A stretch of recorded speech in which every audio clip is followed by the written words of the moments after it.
How's it going? This is Jordan Rivera. I'm going to show you how to properly string an acoustic guitar. Not a lot of people do it the right way and they find that their guitars go out of tune. This may not fix your tuning problem, however, so if your guitar still goes out of tune, I'd recommend a setup. If that doesn't work, I'd recommend a new guitar. Or you're using the wrong kind of string. I'm playing with a Martin.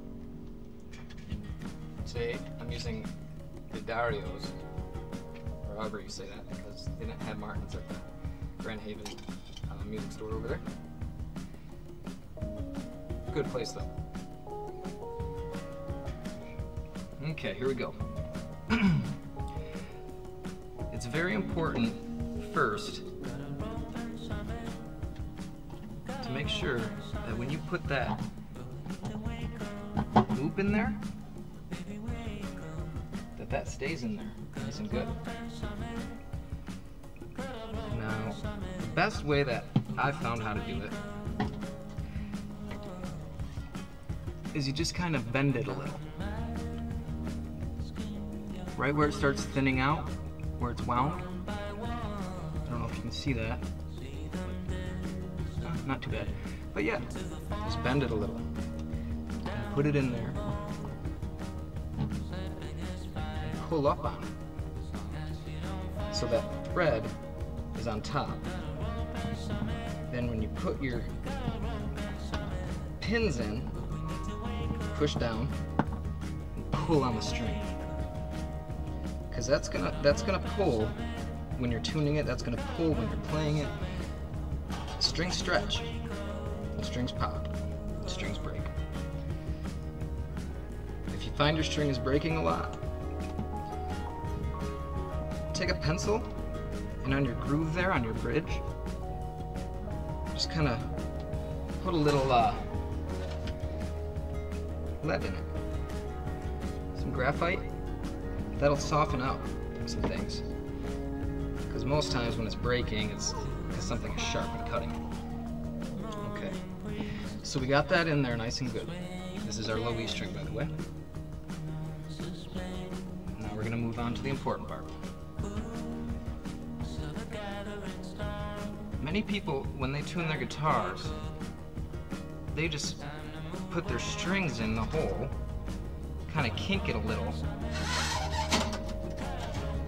and just start winding. Now we don't want to do that. What we're going to do is we're going to take about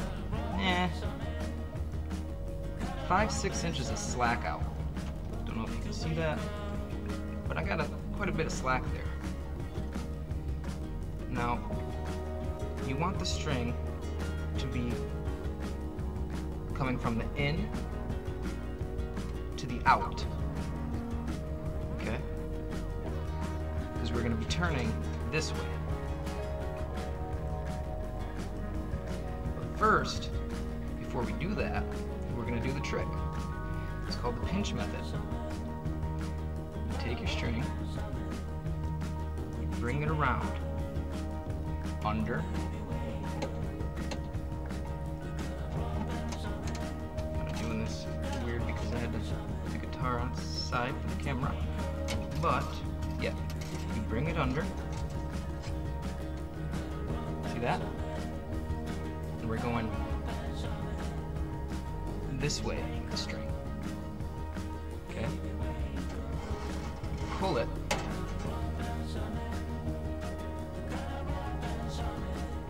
and then we're going to bring it over the string.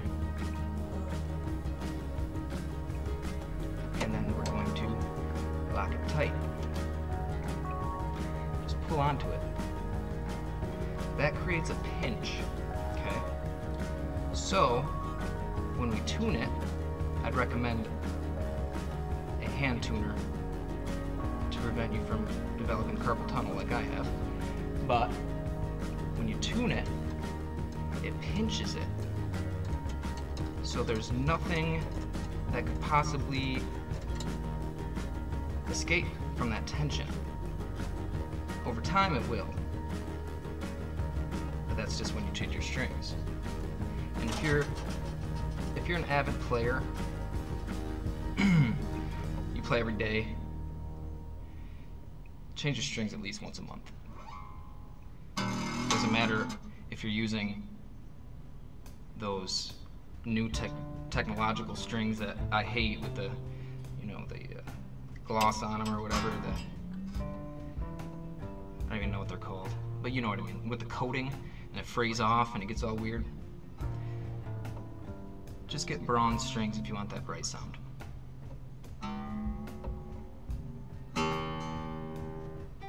And I'm going to try to show you what that looks like.